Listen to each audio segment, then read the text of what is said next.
yang kita kenal sebagai sinkronisitas. Nah, khusus malam ini yang berhubungan dengan tantric breathing ya. Jadi di materi itu ada 8 section, 8 modul dengan 44 pelajaran. Nah, di sini setiap pelajarannya kalian bisa lihat sendiri tentang berbagai aplikasi praktis ya. Jadi satu contoh untuk malam ini misalnya kita itu menggunakan ada dari modul 7, ini adalah materi membaca tanda-tanda halus. Nafas kita itu sebagai alat divinasi atau pembacaan. Jadi kalau kalian buka materinya, nah ini hanya pelajaran-pelajaran singkat yang langsung bisa dipraktekkan. Di sini ada penjelasannya, kemudian bagaimana kita menggunakan nafas, sinyal intuisi kita seperti apa. Kemudian ada 2 nafas, candra suara dan pingala suara. Nah, di sini kalian bisa mempraktekkan sendiri untuk berbagai situasi. Kita akan bisa menerima sinyal gambaran kira-kira secara informasi alam bawah sadar, apa yang kita proses itu selaras atau tidak.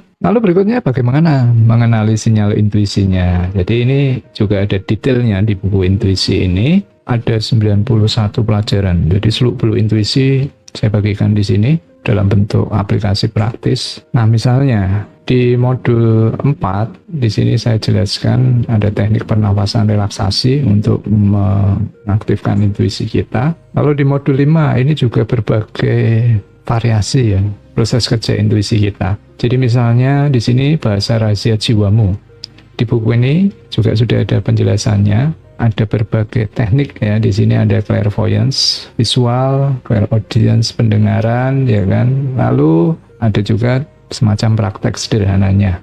Nah, sekarang sebelum saya jelaskan caranya, saya sedikit berikan perbedaan proses memanifestasikan atau ketika kita berdoa dari sisi tinjauan secara mistik. Nah, biasanya ketika orang melakukan praktek yang di luar, memanifestasikan itu seperti kita meminta semesta mengabulkan, memenuhi keinginan kita. Nah, di sini letak perbedaannya. Ketika kita memanifestasikan dalam konteks spiritualitas, ini berhubungan dengan level kesadaran. Bagaimana kita menjadi spirit. Sifat dari spirit itu adalah tanpa batasan. Jadi kalau orang yang memanifestasikan pengen yang baik saja. Kalau dalam manifestasi secara mistikal, kita itu bergerak selaras. Jadi ketika situasi akhirnya nanti yang dihadapi entah baik atau buruk, keselarasan ini yang membuat kita melampaui berbagai batasan. Nah, ini yang sebenarnya dimaksud dengan non-dualitas. Bukan memenuhi ego kita terwujud, tapi kita bekerja sama dengan semesta untuk membuat kehidupan menjadi lebih baik, kita menjadi spirit yang tanpa batas. Nah, untuk contoh saya ambil dari pengalaman pribadi saya.